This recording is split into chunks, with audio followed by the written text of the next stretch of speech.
Ladies and gentlemen, boys and girls, welcome. I'm Drawing with Mr. S, and today I'm going to bring to you episode 2 of my world building challenge.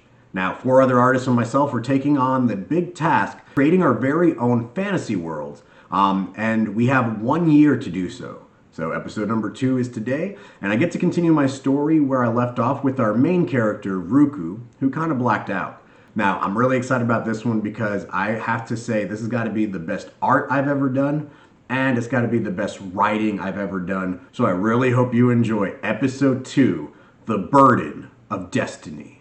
Previously, on the world of Wanana, we were introduced to Ruku, a halfling elf who is experiencing strange feelings of not belonging into a world he awakes in, but is flooded by memories and visions of having a life in this world.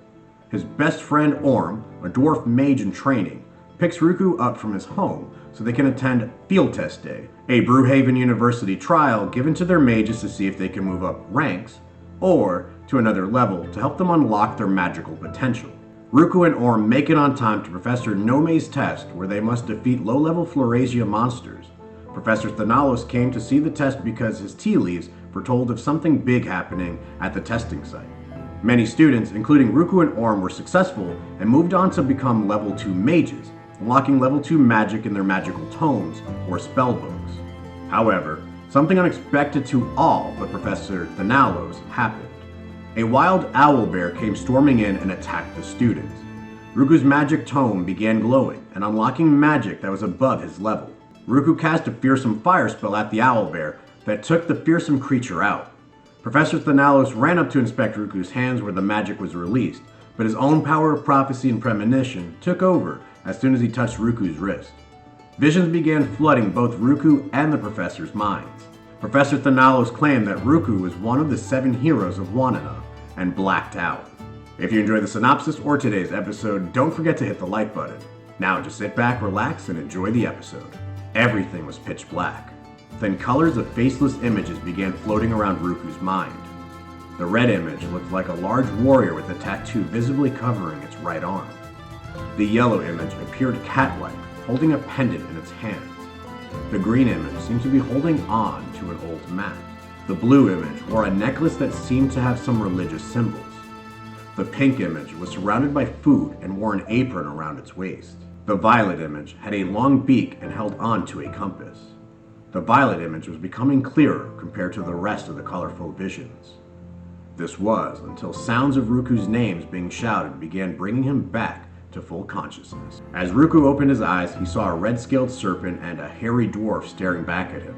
Above Ruku was Professor Thanalos and Orm.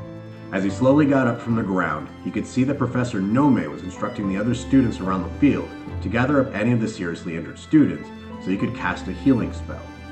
Orm and Thanalos helped Ruku up to his feet. Ruku closed his eyes and rubbed his temples with his fingers on his left hand. "Are you okay, Ruku?" "Yeah, I think so. What happened?" "Professor, you mentioned something about the heroes of..." "I think we should head back to the office. I believe we should discuss what happened here privately. We can't have others overhear what I need to tell you." Ruku and Orm got the feeling that this must be something very important if the professor couldn't say it in front of the others. The 3 set off to the professor's office at the university.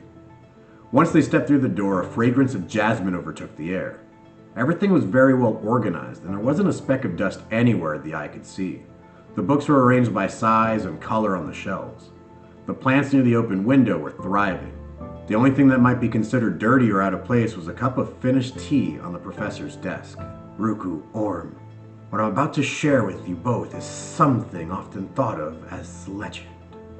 However, after today's events and the visions I witnessed, I am certain that the legends are true." "What legends, Professor?" "I want you to understand that most of what I'm about to share with you two may seem fantastical and improbable, but I want you to keep an open mind." "Okay, Professor, we're all ears." "As the legend goes, 1,000 years ago, there was a great division in the Wanayan people after King Servian's passing. Wars broke out between the races over land and power. Hence, the land systems we have in place today. It was a truly dark period in our history. It was friend against friend and neighbor against neighbor. It brought about a period of injustice and violence that has never been seen in Wanana before. I never knew that. I was always curious about the land systems. Nowadays, all the races mix and mingle all over Wanana. I can't imagine never becoming friends with you, Ruku. Ruku tried thinking about it, but had no idea how they became friends. Then, as if on cue, he had a vision of the day he and Orm first met. Ruku had spent time by a river one summer. Orm had fallen in and was drowning. Ruku without hesitation swam in to save him and pull him to shore. Ever since then, the two were inseparable. Are you okay, Ruku? You seem out of it. I'm fine, Professor. Please continue. During those times, monsters began to rise. The king of monsters, a large dragon named Terax, commanded his monster army to destroy everything. Many civilizations were wiped out. How were the monsters defeated, Professor? There were a few brave warriors that gathered to face the rising threat. 7 heroes put aside their differences and journeyed to the land of monsters and faced off against Terax. The legend states that the 7 heroes managed to forge a magic barrier around the land of monsters, preventing them from ever escaping. It was they who saved Wanana and brought our people together, ushering in an era of peace. I get the feeling there are some things missing from that story, Professor.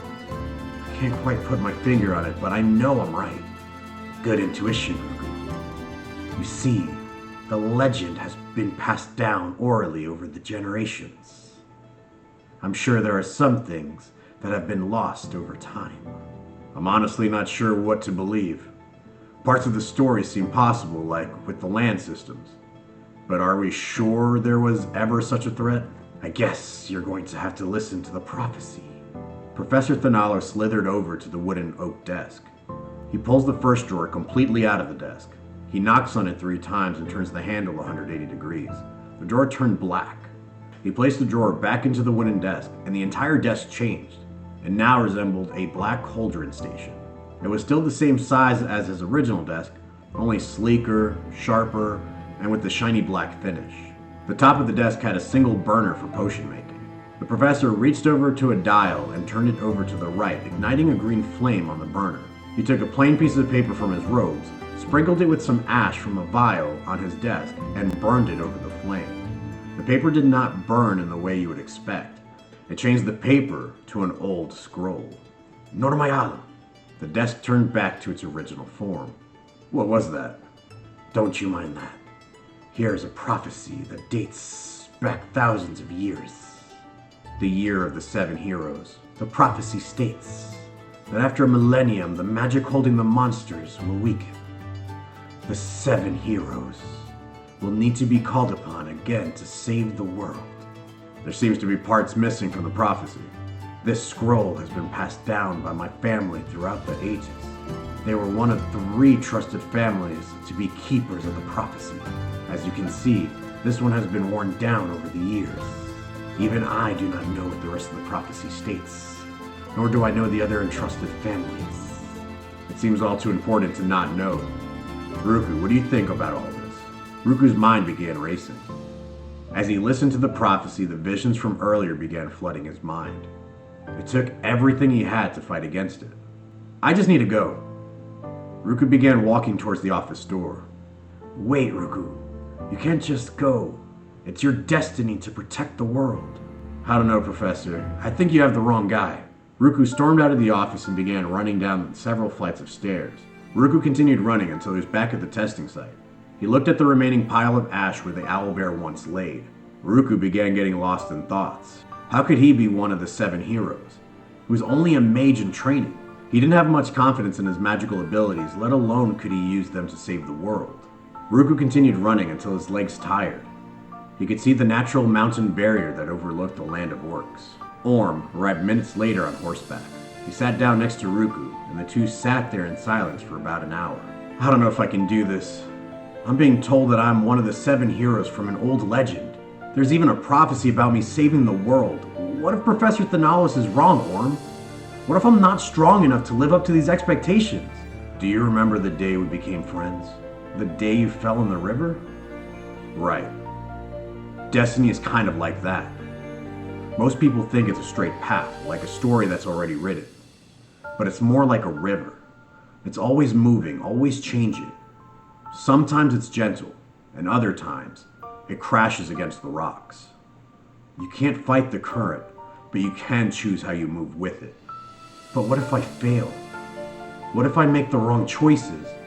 What if I'm the reason monsters break through the barrier? Then you get back up, you learn, and you try something new. Destiny isn't about being perfect. It's about becoming the person you were meant to be, Ruku. What if I wasn't meant to be anything special? What if someone else was supposed to be part of the 7? What if it wasn't supposed to be me? Orm places his hand on Ruku's shoulder before speaking. Do you think the world would have given this burden to just anyone? You were chosen not because you were ready, but because you can be. The strength you need isn't something you're born with. It's something you grow into. I'm scared, Orm.